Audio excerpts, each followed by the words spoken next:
सुनिए, आज अब आप लोगों को संस्कृत में हम 12वां लेसन पढ़ाने जा रहे हैं, जिसका नाम रहेगा कर्मस्थ दान वीरता। इसका अर्थ है कर्ण की दान वीरता। क्या अर्थ है?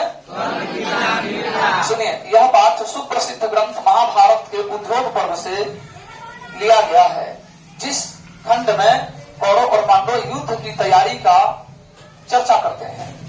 तो उद्योग पर्व से इस बात को लिया गया है और अध्याय नंबर 33-40 के खंड से इसको लिया गया होगा।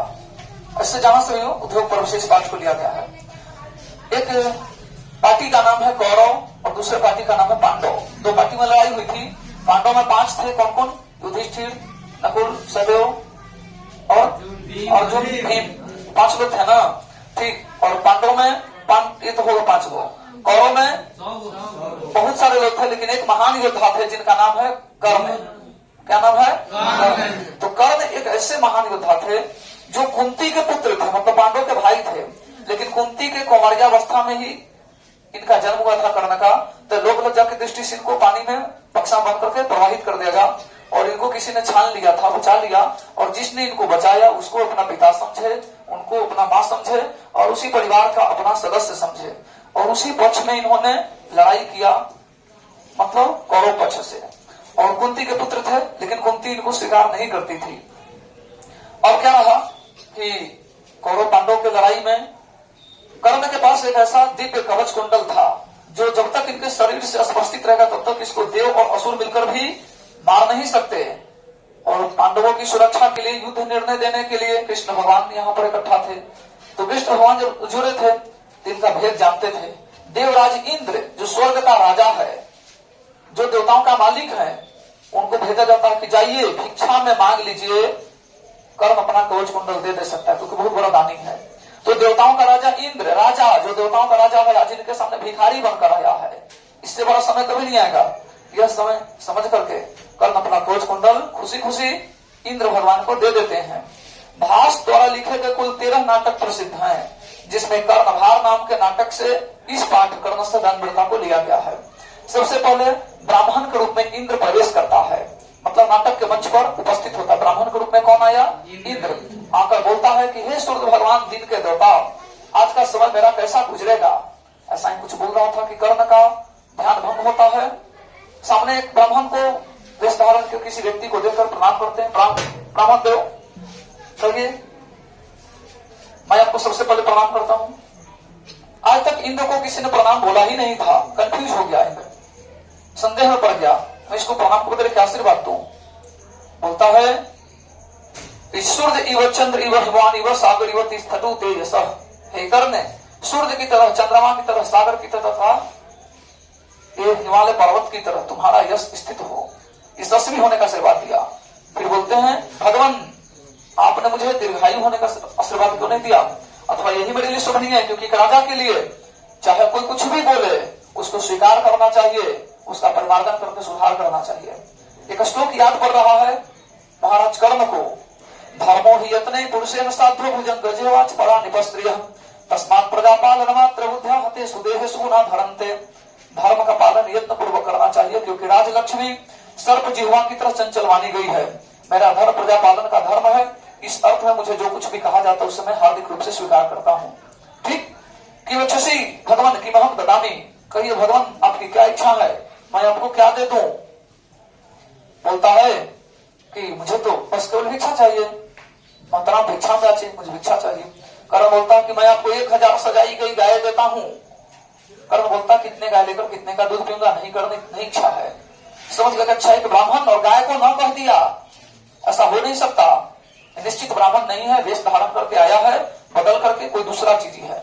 हो सकता है इसको संकोच हो हमसे सहयोग मांगने में, शर्मा रहा हो, कोई बात नहीं, मैं इसको बिना कहे हुए अपनी ओर से बोलता हूँ, ठीक है मैं आपको बहुत 1000 घोड़े देता हूँ। कर्ण, मैं घोड़े लेकर क्या करूंगा? मैं आपको हाथी का एक समूह देता हूँ, हाथी लेकर क्या करूंगा? कहो मैं तुम्हें सोना देता हूँ, सोना लेकर क्या करेंगे? मैं आपको युद्ध में जीतकर पृथ्वी देता हूँ, युद्ध में जीतकर पृथ्वी लेकर क्या करेंगे? मैं आपको अग्निहोत्र यज्ञ का पुण्य देता हूँ, ये अग्निहोत्र यज्ञ का पुण्य लेकर क्या करेंगे?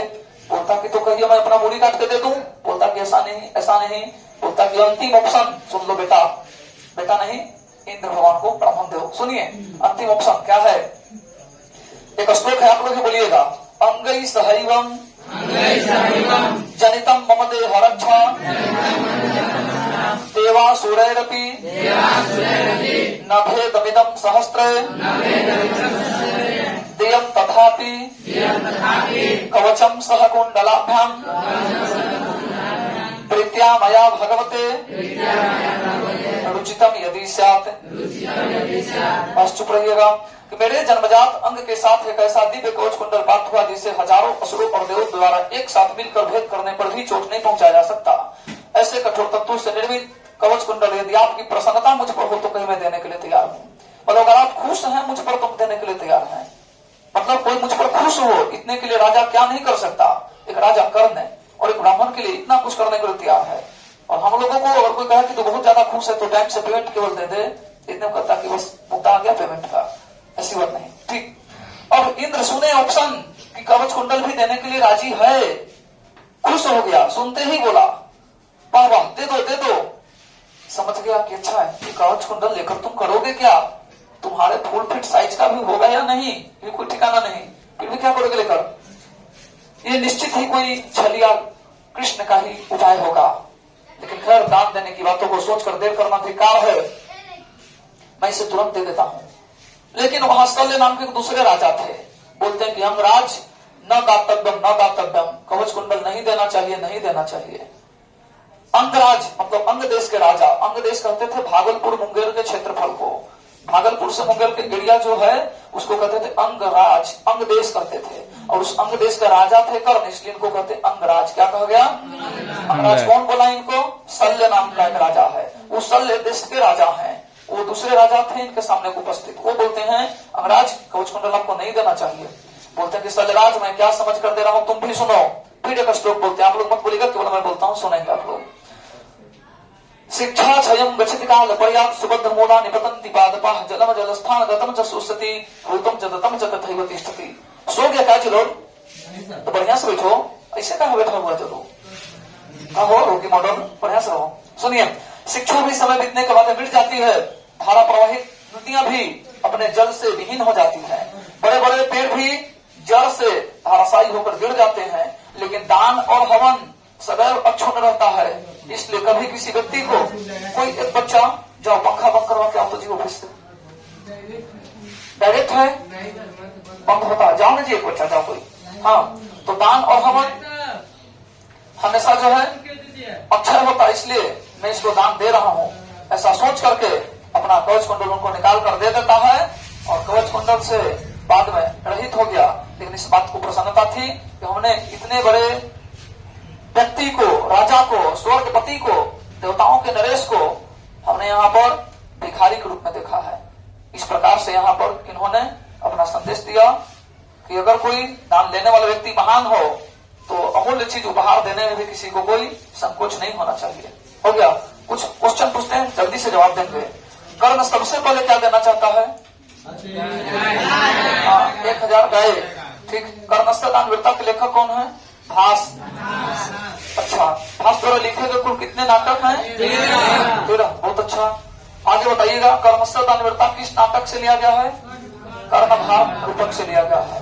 ठीक। आगे बताएंगे कि कर्णस्य दान वीरता किस ग्रंथ से मिलता जुलता है? महाभारत। कर्ण किस पक्ष का योद्धा था? ठीक है, कौरव। कर्ण का कवच कुंडल लेने के लिए कौन आए थे? इंद्र। किस रूप में आए थे? ब्राह्मण के रूप में आए थे। कर्ण को कवच कुंडल देने से कौन मना करता है?